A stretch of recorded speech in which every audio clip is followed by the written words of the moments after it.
Muy buenos días y bienvenidos a esta presentación sobre la agnosia aperceptiva.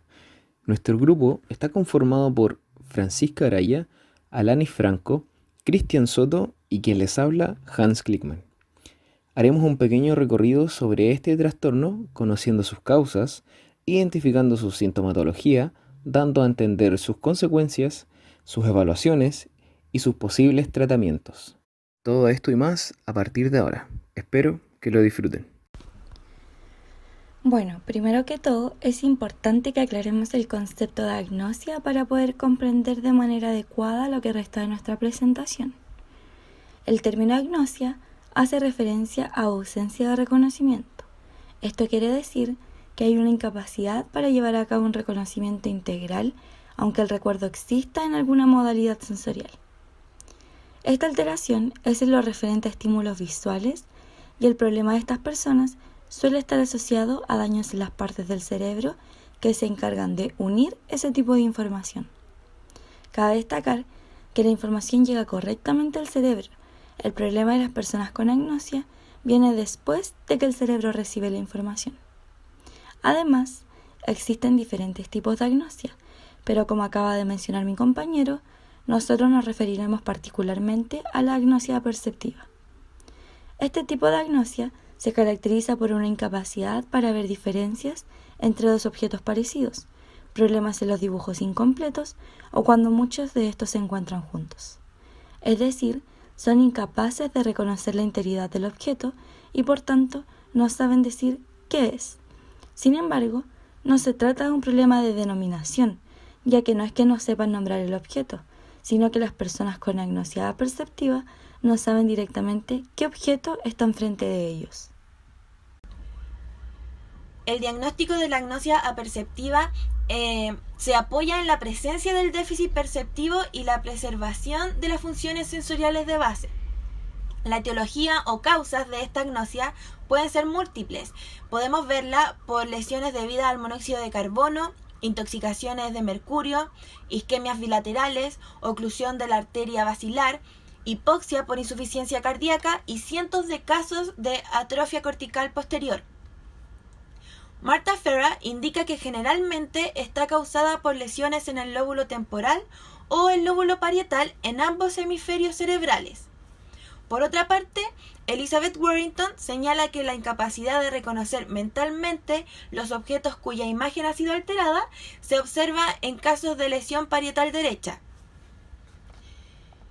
Este tipo de agnosia incluye los casos que presentan déficit perceptivo grave concomitante con la preservación de la agudeza visual, la discriminación del brillo, la percepción de la profundidad, del movimiento y del color.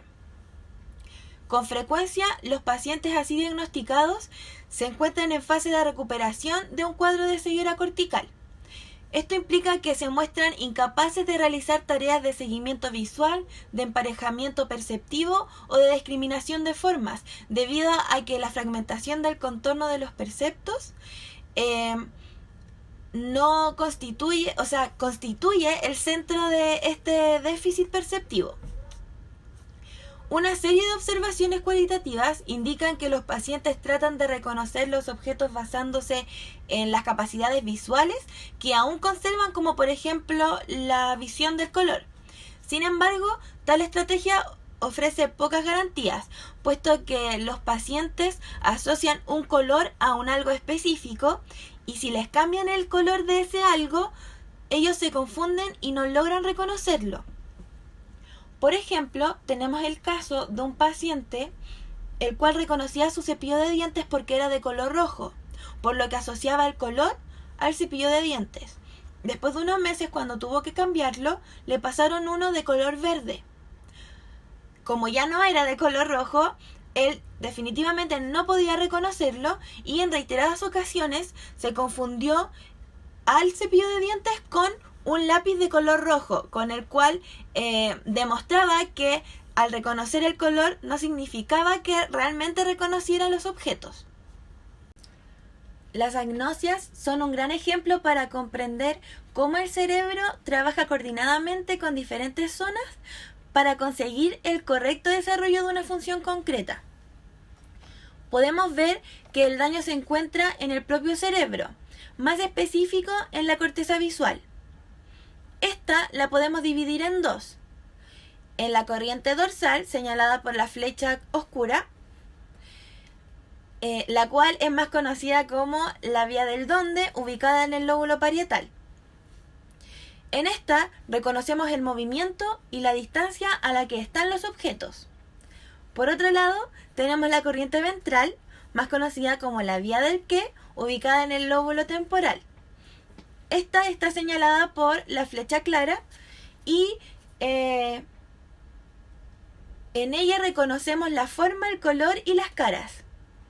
Las personas que padecen agnosia entonces tienen un daño en la vía del qué. Cabe destacar que la lesión de la agnosia perceptiva se localiza en áreas visuales temporoparietales en el hemisferio derecho o bilaterales. Dentro de los síntomas podemos identificar que el paciente es incapaz de dibujar un objeto o imagen que le muestre el examinador. Además, cometen fallos al emparejar objetos por su similitud o funcionalidad. El paciente suele ser consciente de la dificultad y en ocasiones se sirve de pequeños detalles morfológicos para poder emitir sus respuestas, la mayoría de las veces conduciendo estas estrategias a errores. Por ejemplo, se le podría presentar una bicicleta y al ver ruedas, él respondería que es un auto. Además, él o los objetos son reconocidos por palpaciones y si se escucha su sonido característico, en el caso de que lo tenga. También, si se le ofrece al paciente una descripción verbal o definición del objeto, puede denominarlo y también definirlo en caso de ofrecerle el nombre. Cabe recalcar que la movilización del objeto puede facilitar su identificación, al igual que el hecho de imitar su utilización. Y también se suelen identificar más fácilmente objetos reales que los representados y objetos completos que fragmentados. Todo esto produciendo diversas consecuencias. Como ya sabemos, quien padece de agnosia perceptiva muestra un déficit en el reconocimiento de formas, inclusive de formas simples. Sin embargo, los pacientes ven con claridad, su agudez visual es normal, la percepción de la luz y de la oscuridad también es normal. De hecho, los pacientes pueden evitar obstáculos cuando caminan sin mayores complicaciones. Pese a todo esto, suelen tener un gran problema de independencia. Tienen problemas para emparejar o representar objetos a través de dibujos o imágenes, pero una de sus grandes consecuencias es que no pueden reconocer los objetos solo por el sentido de la vista, sino que tienen que recurrir a otros sentidos como el tacto o la audición para poder así comprender lo que se está viendo. El paciente con agnosia perceptiva no puede confiar solo en su visión y le es poco útil en todo momento, por lo que comienzan a utilizar otros sentidos con mayor medida.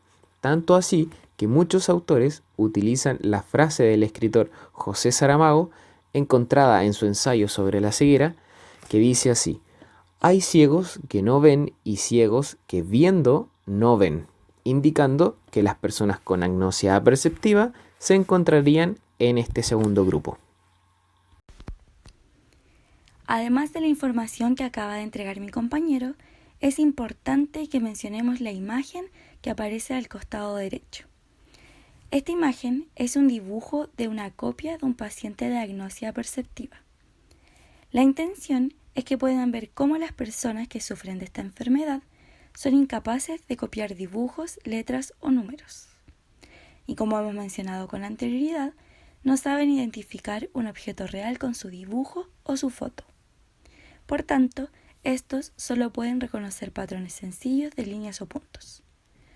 Por último, y a modo de tips para facilitar la diferenciación entre este tipo de agnosia y la agnosia asociativa, que pueden ser fácilmente confundidas, es que los pacientes con esta última, a pesar de ser capaces de copiar o reproducir la figura, no pueden darle un significado.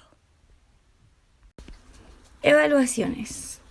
Las personas con este problema se pueden reconocer por la gran dificultad que tienen para identificar siluetas hasta que éstas están muy completas y definidas. además de los errores que cometen al copiar dibujos y al tener que completarlos. Para esto existe la batería VOSP, o batería de percepción espacial y visual de objetos, que tiene como objetivo la evaluación de las capacidades de reconocimiento visual y visoperceptiva. Importante aclarar que el concepto de batería en este caso hace referencia a una serie de test. Continuando, la batería VOSP se administra en un tiempo aproximado de 20 minutos y consta de un subtest inicial de cribado, es decir, una prueba diagnóstica a personas en principio sanas para distinguir a aquellas que probablemente estén enfermas. Luego, para continuar, existen 8 subtests. Estos son letras incompletas, siluetas, decisión de objeto, siluetas progresivas, contar puntos, discriminación de posición, localización de números y análisis de cubos.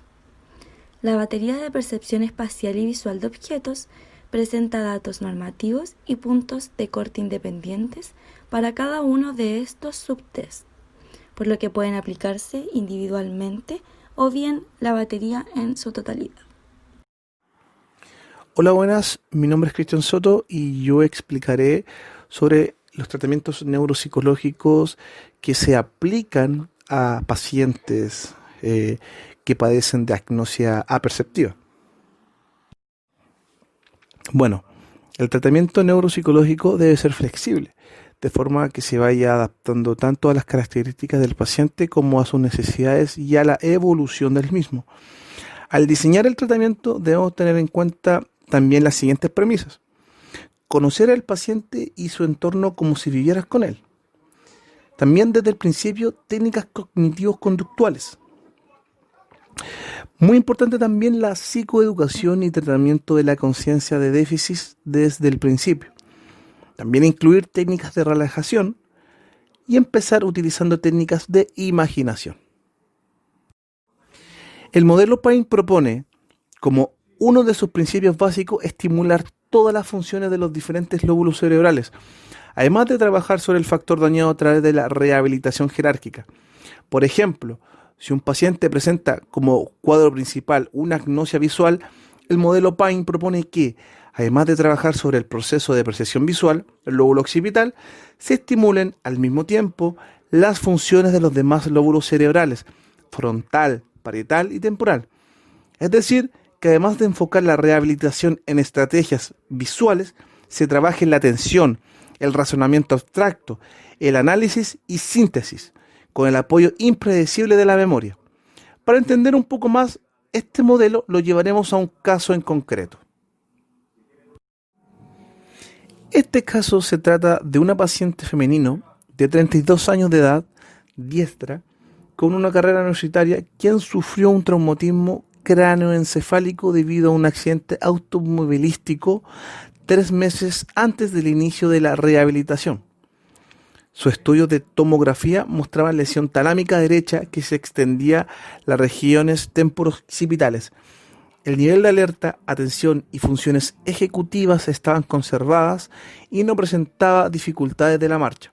Respecto a los datos neuropsicológicos, la paciente percibía sombras, bultos de colores y no reconocía objetos, letras, números ni caras. La agnosia visual se caracterizaba por el reconocimiento de algunos detalles aislados del objeto sin poder integrarlos para saber de qué objeto se trataba. La rehabilitación se llevó a cabo por etapas, las cuales se concentraron en la estimulación ordenada de las áreas ya mencionadas, de tal forma que la primera etapa de tratamiento se centró en la estimulación de las áreas de proyección, abordando los aspectos más elementales de la percepción visual, tales como cambios de luces, tamaños de bultos y tamaños de objetos. También se utilizó el reconocimiento de diferencias por medio de otros sentidos, por ejemplo, peso, volumen, intensidad de olor o sonido. La segunda etapa se enfocó en la estimulación de las áreas de asociación por medio de la discriminación visual de estímulos simples, como color, formas y figuras. También se realizó la combinación de los rasgos visuales que componían el estímulo, apoyándose en la memoria y el lenguaje. Asimismo, se le pedía al paciente que describiera la forma, el tamaño y la textura teniendo permitido oler, probar y tocar. La tercera etapa del tratamiento se centró en la estimulación de las áreas de integración relacionando la forma y característica del objeto con su nombre y posición en el espacio y abstrayendo las características principales del objeto para plasmarlas con lápiz y papel junto con su nombre. En el plano bidimensional, los dibujos que el paciente tenía que realizar cada vez fueron más abstractos y complejos. También se abordó la discriminación de letras y números, lectura, escritura y cálculo. En la paciente se evidencia mejoría clínica significativa en la revaloración posterior al tratamiento y en las actividades de la vida diaria, en la lectura, la discriminación de figuras, letras, números y caras, llegando a ser completamente independiente y funcional laboralmente.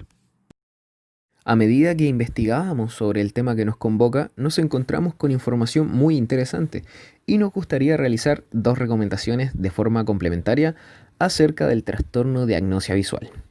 La primera es una película española llamada Agnosia, del año 2010, dirigida por Eugenio Mira, que relata la historia de una joven que sufre de agnosia auditiva y visual.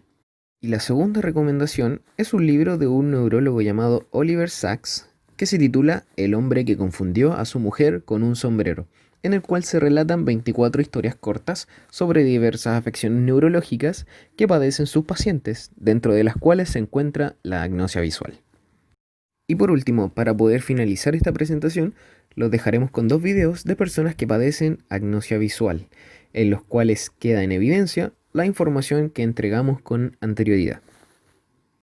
Para trabajar con personas que presentan agnosia visual, que tienen problemas para reconocer objetos, en este caso estamos reconociendo y trabajando el abecedario. Entonces, con este usuario vamos a trabajar el reconocimiento de las letras a través del tacto, con letras que son así en volumen para que las pueda tocar y diferenciar cada una de ellas. A ver, vamos a coger esta letrina, mírame bien cuál puede ser. Si tiene algún lado redondito, si es toda recta. No. ¿Es totalmente redonda? Pasa yo el dedillo por encima a ver si es totalmente redonda. O tenga alguna parte recta.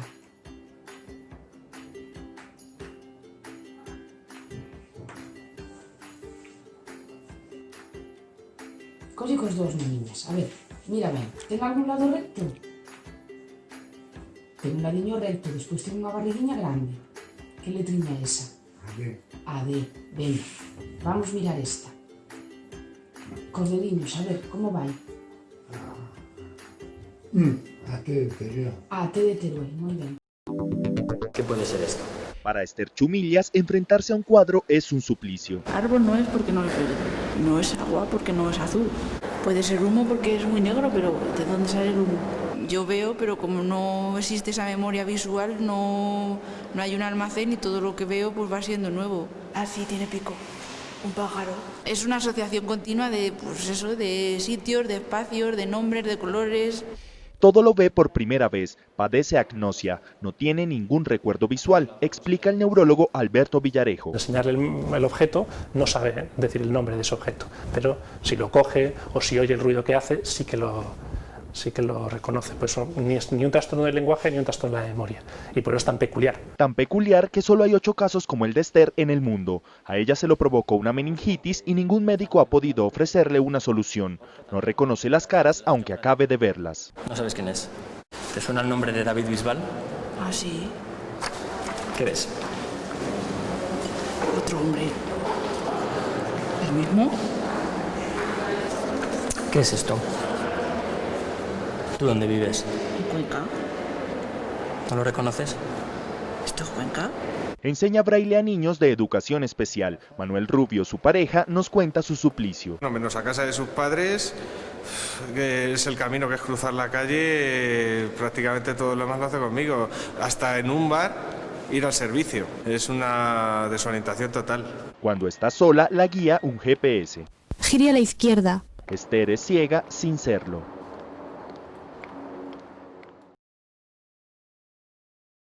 Ahora, sin más que agregar, les brindamos este pequeño espacio para que puedan hacer preguntas o resolver dudas. De antemano, muchas gracias por su atención.